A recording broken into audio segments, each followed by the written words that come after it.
Hey, it's Patreon advertisement time. That's right. Your boy Matthew Donald has a Patreon at patreon.com/Matthew Donald. There you can find bonus content for both my podcast, The Right Wit and Paleobites. For the Paleobites bonus content, we discuss pop culture featuring prehistoric animals. And this month, we're talking about Jurassic World Evolution 2, the sequel to the game that I have 3,000 hours at least on playtime on, and now, after just a couple of months of this one's release, I have about 1,000 on this one. The record held in place by the original game will be broken soon!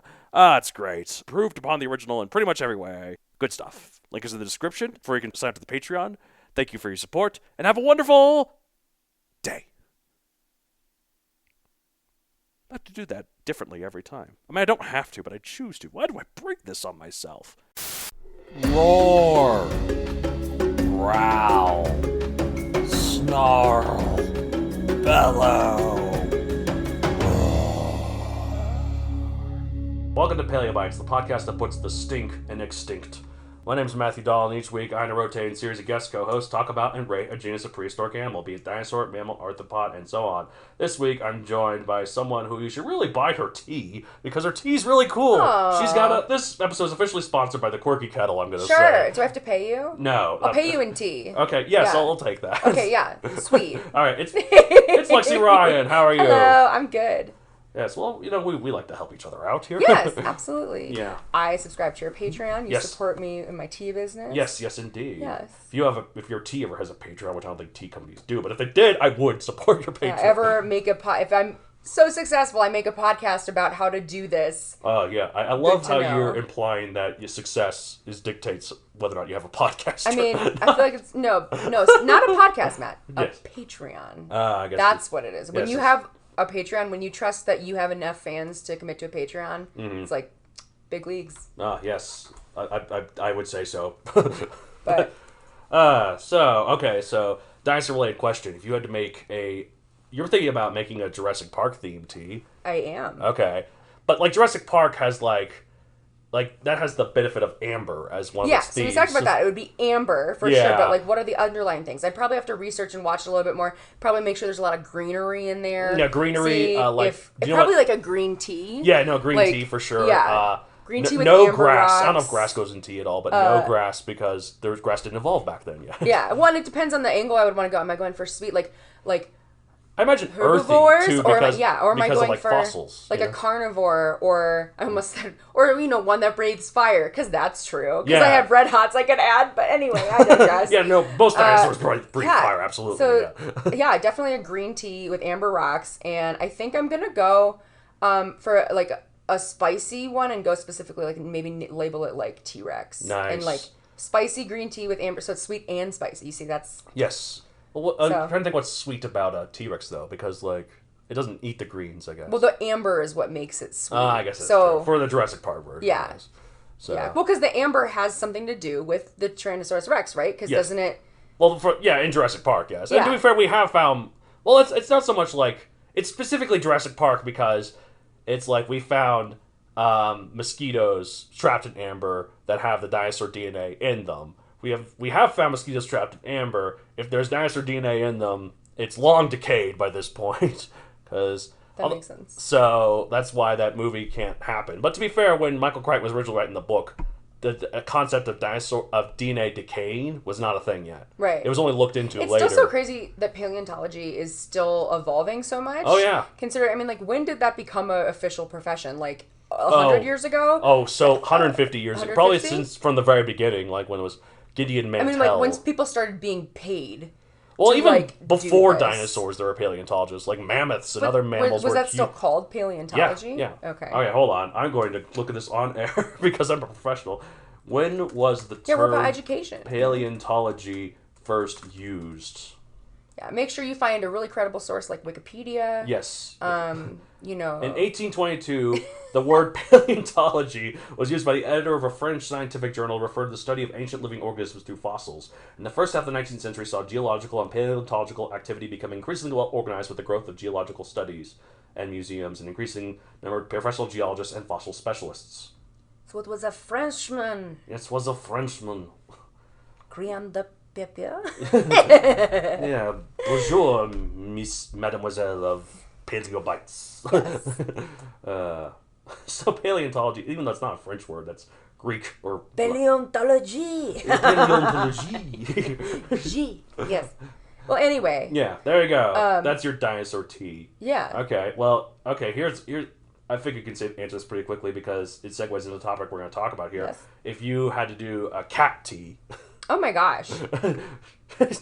Immediate. I mean, actually, speaking of the Imhotep tea, Yeah. plug real quick. I have Imhotep tea inspired by the 90s, The Mummy, Yes. on my Etsy store, The Quirky Kettle. And in that, I actually do have catnip.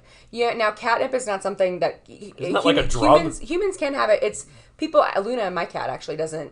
She couldn't care less about catnip. Yeah. But to some cats, it's supposed to just feel like really good and they want to like roll around it. Yeah, and it's kind of like their stuff. drug. Like That's what I've kind of heard, but like it's safe for humans, unless you're doing like, eating this, by the spoonful. Right. That's not so great, but like it's safe. And there's a very small amount probably like an eighth of a teaspoon per cup. Oh, interesting. But catnip is in the tea because in The Mummy, it's he right. hates cats, so he it's hates to keep the cats distracted. Well, That's why the cats are catnip's guardians of the in there. underworld. He will Yeah, fear but- them until but he is fully regenerated. Yes, Then he will fear nothing. yes. Vakushka Noxunamun. Anyway, so catnip and I don't know. I don't know. I've heard beets can get them. Is there any going. sort of type of fish that would go into tea? I don't think so. That sounds horrendous. It does, but cats love fish. Yeah. So, I don't know. I don't know what else I'd do. Catnip heavy, and There you then go. other safe herbs. Well, before I transition lovely into this, it makes me think of a catnip thing. I recently rewatched Stuart Little for the first time in a long time on Netflix. Jonathan Lipnicki.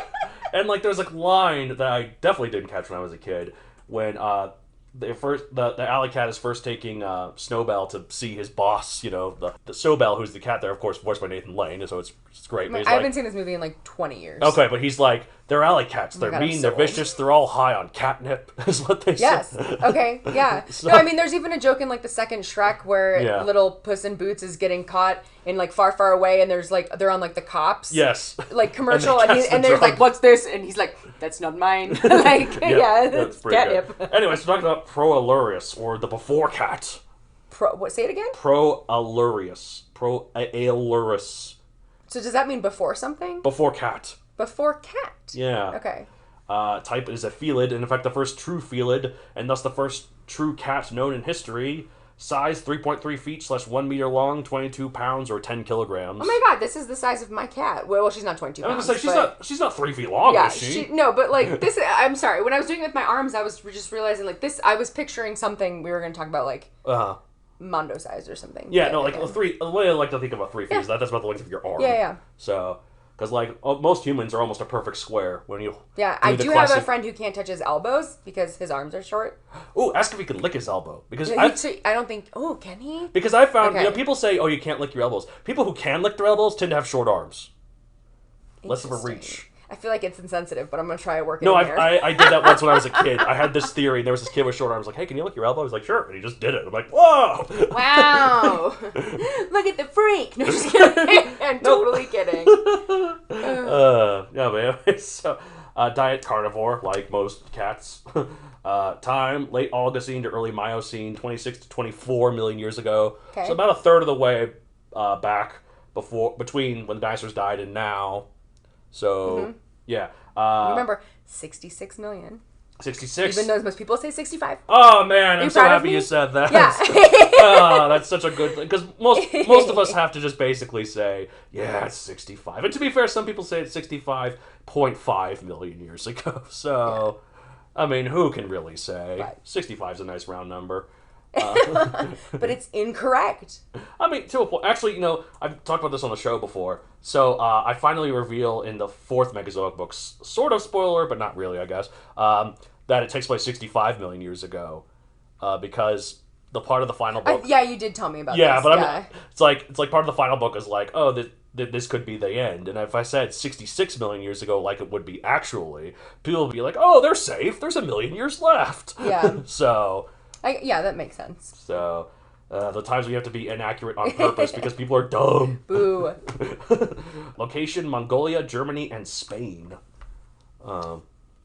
Described in 1879. Pop culture appearances? None. Flat out none. No one except us seems to care about this thing. Sad day. I care. Yeah. Fun story before we get started. When I was Googling information on this creature, one of the questions the Google said people asked was, what dinosaur did cats evolve from? Interesting. People are dumb. Yeah, I would be like, that's not a word I'd use. Yeah. I would not assume my cat came from, I'd give it, like prehistoric. Maybe prehistoric's a better word. I mean, sometimes people, think any prehistoric animal's a dinosaur. Like, is a mammoth a dinosaur? Is a saber-toothed tiger No, a but dinosaur? I would be like, you have your dinosaurs, and then you have your prehistoric creatures, which is, in layman's terms, for someone who's not you, Matt, yes, is everything else. Yes. That's old as shit. Well, and I hope that you put in the Velociraptor sound. Guess what? That's actually perfectly accurate. Yeah. Prehistoric creatures is great. Yeah, so great. So then, yeah, that's. But as long as people don't call a mammoth a dinosaur, I don't really care. Yeah. But it turns out, while the full evolutionary tree of the cat family isn't entirely known, we knew quite a few big important chunks of it, certainly enough to deduce that it didn't evolve from any type of dinosaur. When doing research for this episode, I learned that apparently I had no idea what a feline was. I always thought feline was synonymous with cat, but it turns out no. A feline is a type of cat. Felines, formerly known as felinae, are actually a subfamily of cats that include domestic cats, all the small cats like lynxes, bobcats, ocelots, and caracals, as well as some of the bigger cats like cougars and cheetahs. But not all of them. The biggest cats like the lions, leopards, and tigers, and jaguars are known as pantherines, or pantherines. What is it? Pantherines. You got felines, you got pantherines. And the subs... It sounds like... This just doesn't... These don't sound like real words. I had no idea. Yeah, I didn't know this either. This is also different from the saber-toothed cats, which are an extinct family of cats known as the Machaerodontines. Machaerodonta. And I'm trying to do what my mom says, which is be a word detective. So I'm like, what does that tell me about... chair is in the word, so I just keep thinking just sit in chairs. It has a built-in chair. Yeah. So if it ever gets tired, it can sit. I mean, those teeth are pretty long. It could just be rest on. Oh my... I mean, they weren't that long. Then I just open my mouth and have a... Jeez. No, but... so if anyone calls, Ice Age or Lion King movies featuring felines, guess what? They're wrong. Although, technically, there is a cheetah in one shot in the opening scene of The Lion King, so I guess there's one feline. Yeah. But... Well, I mean, to be fair, I don't know Lion King well enough to know if this is a silly claim. Do they ever specify that they're cats? I mean, they're lions. That they're felines? No, I'm just saying, they never do. But yeah, I'm just saying, it's not the movie's fault. I'm saying it's the fault of anyone who's oh, look, a feline movie or something. All those people. Miseducation. Granted, lots of miseducation in Disney. Yes. No, I'm fairly certain. I don't think and racism. I don't think they ever... and anti-Semitism. They never... Yeah. Yes, that's true. All that's true. Yeah. But I don't think they ever say feline. I think at one point, Timon calls Pumbaa porcine, which, pig. So, the port... So, feline, canine. Okay. Porcine. I think he's contraire, my porcine pal. I think he says that at one point. He knows French. Clearly, I have to watch The Lion King again. Actually, I think that was from one of the trailers for The Lion King 1.5. Oh, okay. I think I did. I think I saw that. Yeah. That one's so meta. Yeah. I remember because they're watching the film. Yeah. Yeah. Oh, man. So, as the first felid, felids encompass the entirety of the cat family, and that's what Proailurus was the first of. But as the first felid, is also the ancestor of all those groups: the felines, the pantherines, and the Machaerodontines, or Machaerodontines. As for what Proailurus itself evolved from, if you forgive my paleontological pun, we gotta dig a little deeper for that. Okay. So, appreciate it. Felidae themselves are from the larger group Feliforma, one of two suborders of the order Carnivora, the other being Caeniforma.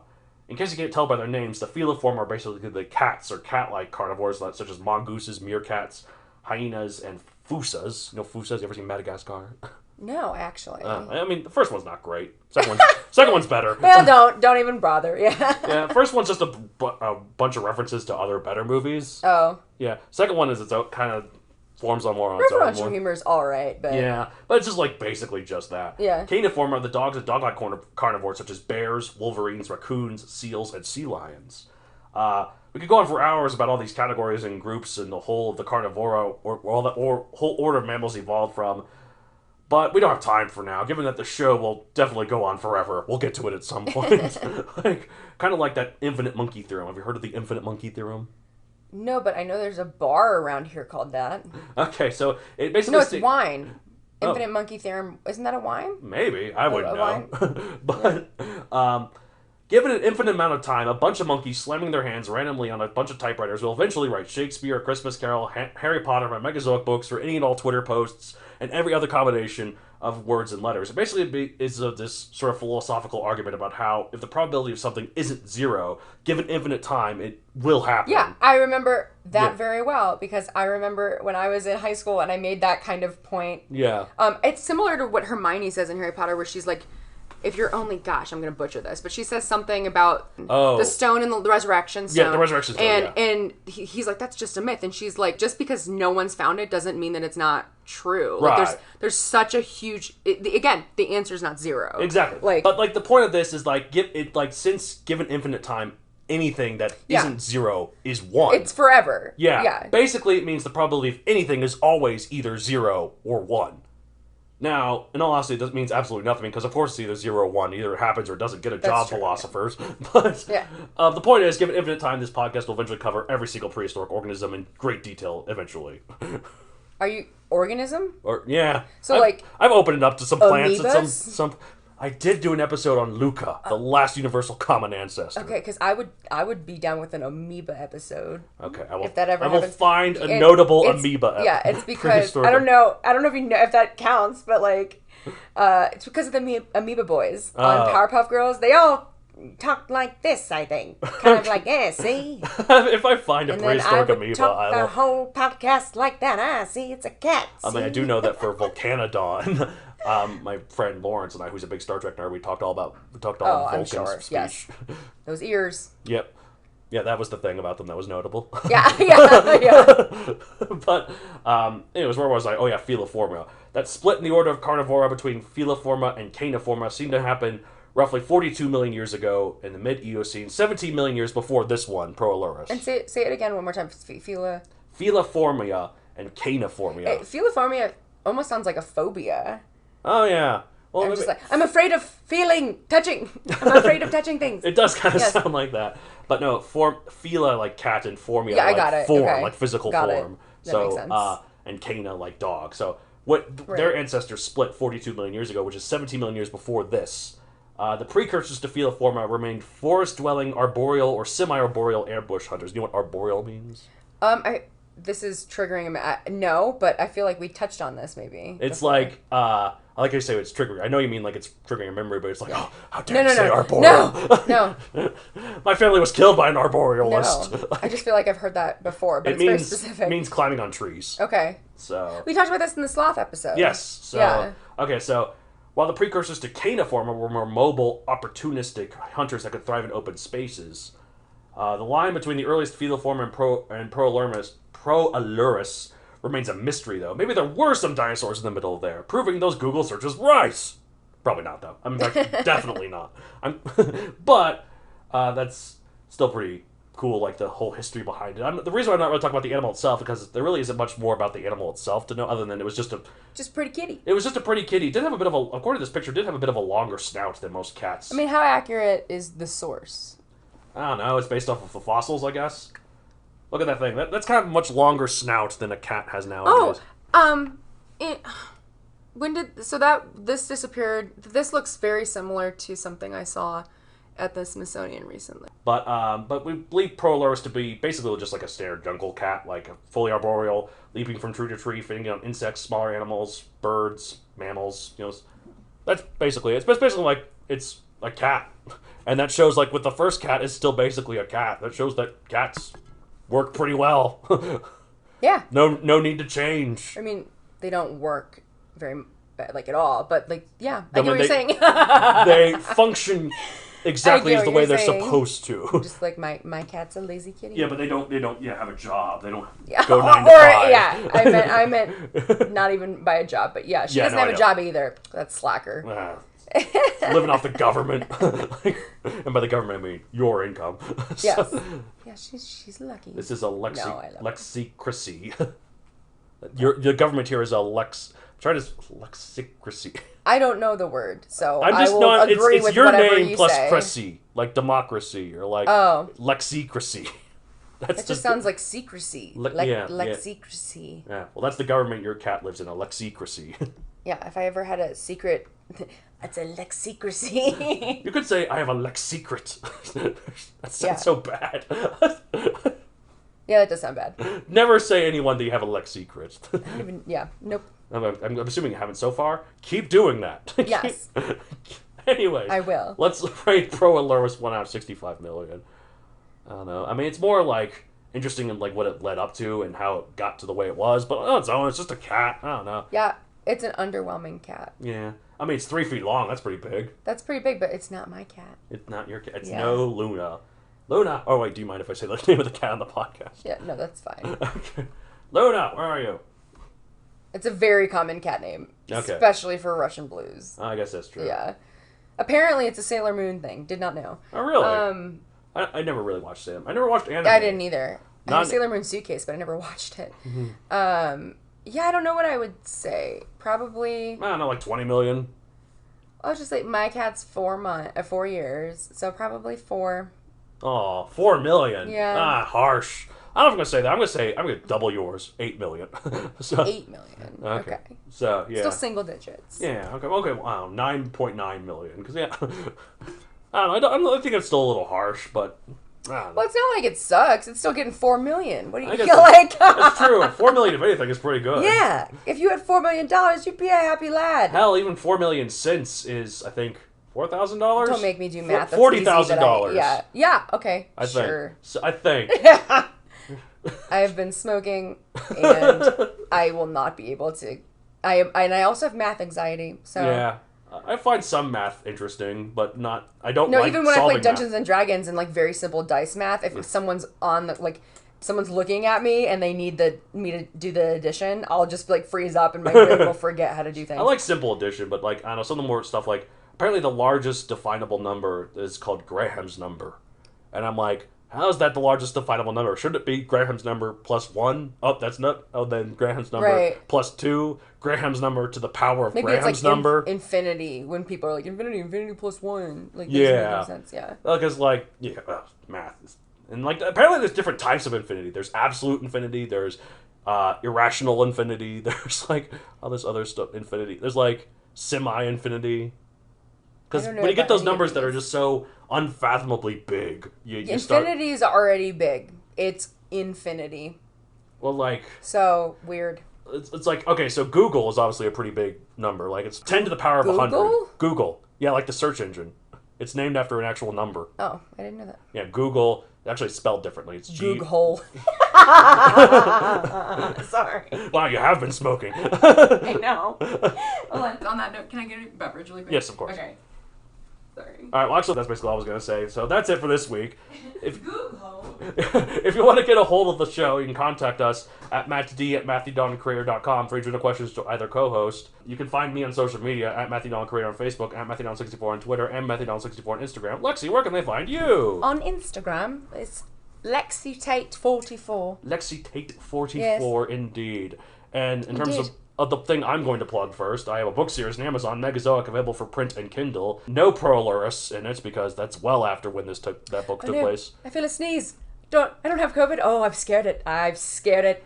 It is true. Like, it's gone. Lately, just anytime I have any sort of ailment, I'm like, oh my god, it's the Rona. I think I scared it away because I was like, I'm freaking out. Like, oh, I don't want someone to think this is just a regular sneeze. Here, oh, it's gone. It's the Rona. Anyway, I'm sorry to interrupt your plug. Of course. Anyways, what is your thing to plug as well as? Oh, I guess I'll plug my tea company. Yeah, the Quirky Kettle. Teas by your fave fandoms, different nerdy things. Eventually there'll be a Jurassic Park version. Yeah. Eventually. There might be at this point. This comes out in February, so. We'll see. I've got a very long list covering a very variety. But between now and the heat death of the universe, there will be a Google. Yeah. Not Google. I was just thinking that because that's many years in the future that they think it'll be. But examples, I've got Shrew Farms, like The Office. It's a beet tea, and that's pretty the good. Wardrobe from Narnia. Yeah, that's pretty good. Inspired. It's very Christmassy and pine and citrus mint. And anyway, great. Good stuff. Anyways, all right. Well, that's it for this week. As I say at the end of every episode of Paleo Bites. I mean, obviously meow, but come on, we can do better than that. Oh, meow's good. Yeah, like. I mean, but not like. Oh, I got it. What? I was just gonna be like. What's that? Just coughing up a hairball. Oh, yeah. My cat, she doesn't do that. Oh, you're so lucky. I know. Anyways. All right, bye.